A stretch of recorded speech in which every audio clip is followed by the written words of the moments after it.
जा रहे हैं महाजन के पास, क्या क्या लाना है बता दो। 4 बोरा कतरनी चावल ले लीजिएगा, ठीक है। और 2 बोरा चीनी ले लीजिएगा। अच्छा। और 1 बोरा अरहर का दाल ले लीजिएगा। बस इतना ही सामान?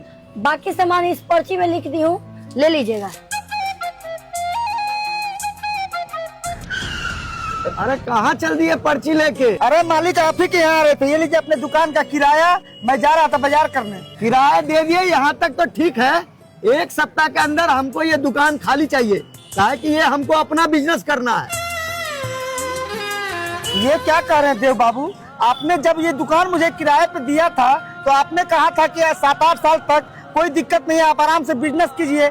आज जब मेरा दुकान चलने लगा तो आप खाली करवाने लगे। अरे विजय भैया, ये दुकान मेरा भैया का है, ये जब चाहेंगे आपसे दुकान खाली करवा सकते हैं। भैया जी, ये दुकान आपका है और आप ही का रहेगा। हम लोगों ने बहुत मेहनत करके इस दुकान को जमाया है, कम से कम 1-2 साल का तो टाइम दीजिए। ज्यादा बात करने से कोई फायदा है नहीं, आप कोई दूसरा दुकान देख लीजिए और 1 सप्ताह के अंदर ये दुकान हमको खाली चाहिए। अरे ऐसे मत कीजिए देव बाबू, हम लोग रोड पे आ जाएंगे। वो सब हम नहीं। अरे बहन, जा बहन, तू अपनी ट्यूशन चली जा। भैया, जब वो किराया टाइम पे दे ही देते हैं, आप उसका दुकान खाली क्यों करवा रहे हैं? अरे बहन, तुझे दुनियादारी नहीं पता है। उसका दुकान खाली करा के 2 लाख का मैं माल डाल दूंगा उसी दुकान में, और फिर बढ़िया से धंधा भी करूंगा। उसका दुकान जमाया है, ग्राहक बनाने का टेंशन नहीं रहेगा। ये सब बात तू मत सुन, तू अपना ट्यूशन करने जा। ठीक है भैया।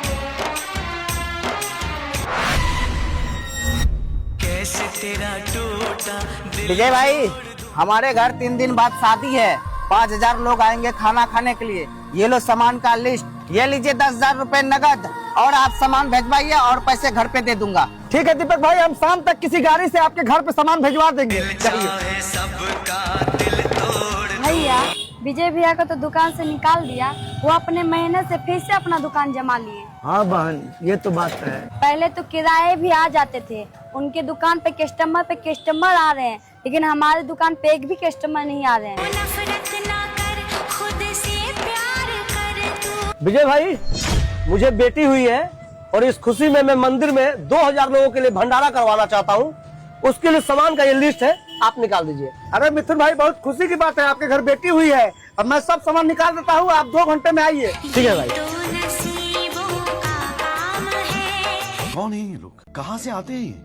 जल्दी चलो, आज बहुत तगड़ा लगन है। अब हम लोगों को जो है ना दुकान पे एक स्टाफ भी रखना होगा। हाँ जी, कस्टमर बहुत ज्यादा आ रहे हैं, स्टाफ तो रखना ही पड़ेगा। अरे विजय बेटा, जरा सुनना। जी प्रणाम चाचा जी, बोलिए। हमसे बिना पूछे मेरे बेटे ने तुमसे दुकान खाली करा लिया, जबकि तुम एकदम टाइम पर किराया दे देते थे। हम चाहते हैं कि दुकान तुम हमारा फिर से ले लो।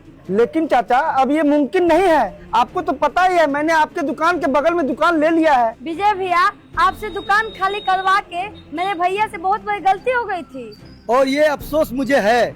आप फिर से वो दुकान ले लीजिए। देव भाई, एक बात जान लीजिए, किसी की तरक्की देख के जलना नहीं चाहिए, क्योंकि वो तरक्की उसकी मेहनत और काबिलियत की वजह से मिलती है। बिल्कुल सही बोली बेटी। मैं एक किराना दुकानदार हूँ, अगर मैं किसी मिठाई दुकान का चलता फिरता दुकान देख के अगर मैं सोच लूँ कि मैं भी मिठाई का दुकान कर लेता हूँ, तो मैं वो स्वाद दे पाऊंगा कभी?